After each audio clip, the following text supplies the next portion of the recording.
कोई बहुत सारे मोबाइल गेमिंग में फंसा है, कोई इंस्टाग्राम के चक्कर में फंसा है, किसी के पास ये सब नहीं है तो व्हाट्सएप की दुनिया में फंस गया है। वही शैतानी ताकत आप पे कब्जा करना चाहती है कि आपको बर्बाद कर दे, और अंदर ही अंदर बस इस चीज का वो इंतजार कर रहे होते हैं कि किस दिन आप जीवन में असफल हो जाओ और वो इस बात पे हंसी उड़ा सके। देखो ये अपने आप को कितना ज्यादा समझता है, इसका तो कोई कंपटीशन नहीं निकलने वाला है।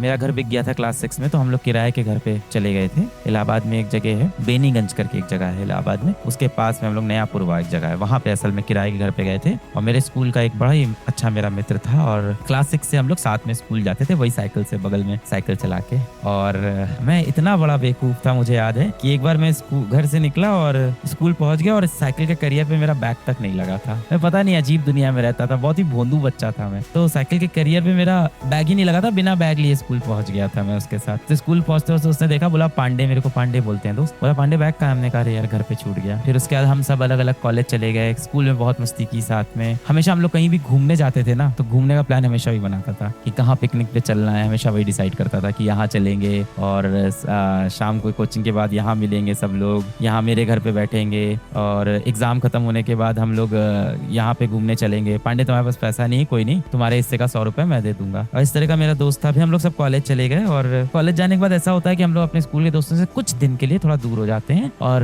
फर्स्ट ईयर में, सेकंड ईयर में मेरी उससे बातचीत कम हो गई, और इतनी कम हो गई कि धीमे धीमे मैंने उसके मैसेज का रिप्लाई देना ही छोड़ दिया। हो जाता है कभी कभी, ऐसा हो जाता है कि आप दूर हो जाते हो, बातें कम हो जाती है। और सेकंड ईयर में ऐसे ही चल रहा था। एक रात उसका बड़ा लंबा सा मैसेज आया कि मैं बहुत परेशान हूँ, जीवन में बहुत दुख है, और इस तरह की बातें हैं, इस तरह की चीजें उसने मुझको लिख के भेजी। तो मुझे लगा कि ये कुछ ज्यादा परेशानी में है। फिर मैंने उसे कॉल किया तो पता चला कि वो सेकंड ईयर कॉलेज में था और थोड़ा डिप्रेस था कॉलेज के अंदर, कुछ उसने उधार भी लोगों से ले रखे थे, इस तरह की परेशानी थी। मैंने उसको समझाया कि सब सही हो जाएगा, हम लोग मिलेंगे। फिर डिसाइड हुआ कि हम लोग लगभग 1-2 महीने बाद इलाहाबाद में रहने वाले हैं, वहाँ मिलेंगे, क्योंकि मैं भी पहुंच रहा था शहर, वो भी पहुंच रहा था। और ये हम लोग की बात हुई होगी इसके करीब 1-1.5 महीने बाद पता चला कि उसका एक्सीडेंट हो गया और वो दोस्त नहीं रहा। अब आज मुझे यही लगता है कि शायद कॉलेज के उन 2 सालों में मुझे उससे और बात करनी चाहिए थी, शायद मुझे उसके फोन और उठाने चाहिए थे, शायद मुझे उससे मिल भी लेना चाहिए था। मुझे है इस बात का हमेशा एक गिल्ट रहेगा मन में। सच में दिल टूट जाता है इंसान का, और जरूरी नहीं कि इस दिल टूटने के पीछे प्रेम प्रसंग ही हो, किसी भी कारण से दिल टूट सकता है। करियर में वो अच्छा ना कर पा रहा हो, पढ़ाई में अच्छा ना कर पा रहा हो, अपने माँ बाप से वो परेशान हो। ये उम्र ही ऐसी है 17, 18, 20 साल की कि माँ बाप से आप हर तरह की बातें शेयर नहीं कर पाते। जीवन में अलग अलग तरह के आपको दुख दर्द मिलते हैं, और ये दुख दर्द आप किससे बताओ भाई, किससे शेयर करो? माँ बाप के पास जाओ तो वो कहते हैं पढ़ाई नहीं करनी है तुमको, जीवन में कुछ बनना नहीं है। टीचर के पास जाओगे तो बोलेगा ये सब बहुत छोटी बात है, छोड़ दो। पर कोई ये नहीं समझता कि आपके लिए वो छोटी बात नहीं, आपके लिए वो बहुत बड़ी बात हो रखी है। उस समय यदि आपको कोई बहुत पसंद आया है, आपने जाके उनसे अपने प्यार का इजहार किया और उन्हें मना कर दिया, तो वो जो दर्द हुआ है वो सिर्फ आप समझ सकते हो। वो आपका ना शिक्षक समझ रहा है, ना आपके माँ बाप समझ रहे हैं। तो हो सकता हो आपका कोई दोस्त हो जिसके दिल में सच में चोट लगी हो, सच में दुखी हो, रियली हर्ट हो, और वो आपके पास आए बेटा, तो कभी ना उसको इग्नोर नहीं करना, उसको पास बैठाना, उसको कस के गले लगाना। हाँ, पर उसको रोने देना, उसके आंसू मत रोकना, उसको रोने देना, क्योंकि कई बार रोना बहुत जरूरी है, जिससे ये भी पता चलता है कि जो चीज जीवन में नहीं मिली वो बहुत महत्वपूर्ण थी। अतीत के बोझ को दिल से उतारने के लिए रोना बहुत जरूरी होता है। गले लगाना अपने दोस्त को, वो रोए तो उसके साथ 2 आंसू भी बहा लेना, उसकी तकलीफ को समझ लेना। हो सकता हो वो इतना इंटेलिजेंट ना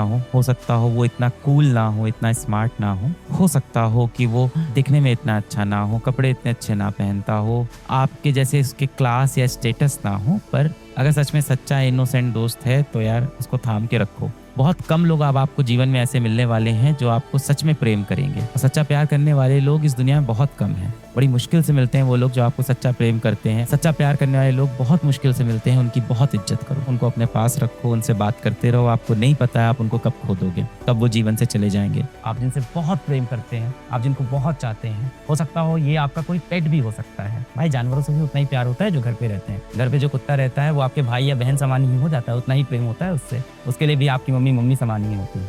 और यदि किसी दिन उनकी जान निकल जाए, किसी आपके बहुत चाहने वाले की मृत्यु हो जाए, तो कैसा महसूस होता है? बहुत दर्द होता है, बहुत बुरा लगता है, विश्वास ही नहीं होता है कि कैसे चले गए। अभी कुछ दिन पहले तो हमारे साथ हंसते खेलते बैठते थे, इनके साथ तो मैंने जीवन में सोचा था क्या क्या मैं करूंगा या करूंगी, और अचानक से वो चले गए। और आपको खुद के ऊपर भरोसा ही नहीं होता है। जब वो न्यूज़ आपके कानों को हिट करती है तो आप बिलीव नहीं करते हो, उस खबर पे आपको विश्वास ही नहीं होता है कि ये तो हो ही नहीं सकता। थोड़ी देर तो आपको लगता है ये पूरी तरह से झूठ है, फिर धीमे धीमे वो बात आपको समझ में आता है सच हो गई है।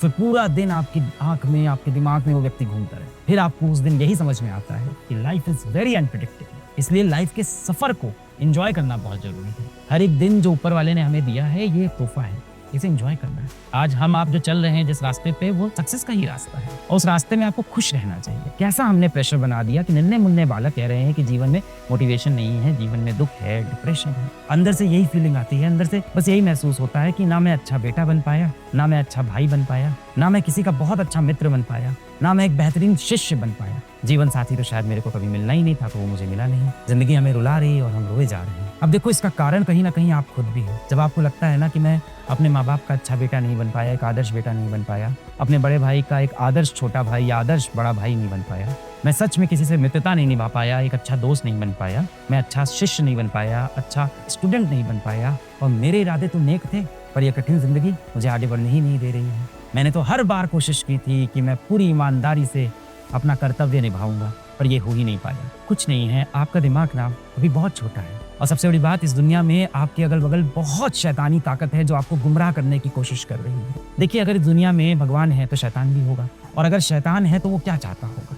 शैतान यही चाहता होगा कि जो भविष्य है, इस पृथ्वी का जो भविष्य है, इस देश का जो भविष्य है, किसी तरह से मैं उनको बर्बाद कर दूं। आपको कोई देश बर्बाद करना है ना, आप वहाँ का यूथ बर्बाद कर दो। यही हम लोग के साथ किया जा रहा है, और इसमें सबसे बड़ा जो शैतान है वो मोबाइल है। इस मोबाइल के अंदर ढेर सारे ऐप हैं। कोई बहुत सारे मोबाइल गेमिंग में फंसा है, कोई इंस्टाग्राम के चक्कर में फंसा है, किसी के पास ये सब नहीं है तो व्हाट्सएप की दुनिया में फंस गया है। और ये शैतानी ताकत आप पे कब्जा करना चाहती है कि आपको बर्बाद कर दे। और अंदर ही अंदर बस इस चीज का वो इंतजार कर रहे होते हैं कि किस दिन आप जीवन में असफल हो जाओ और वो इस बात पे हंसी उड़ा सके।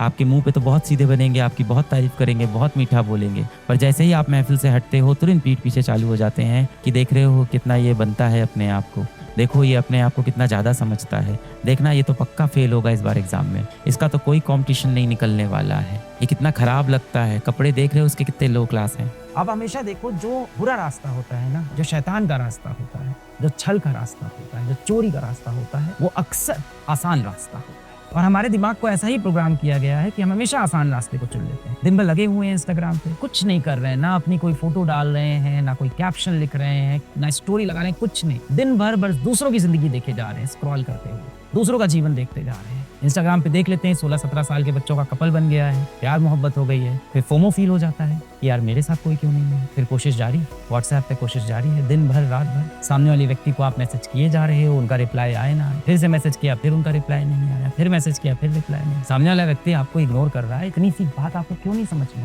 आ? समझ में तो आ रही है, पर ये दिल है कि मानता नहीं। डिप्रेशन होता है, ऐसे लोग को मैं देखता हूँ तो मुझे लगता है ये भी जिंदगी अच्छी नहीं है।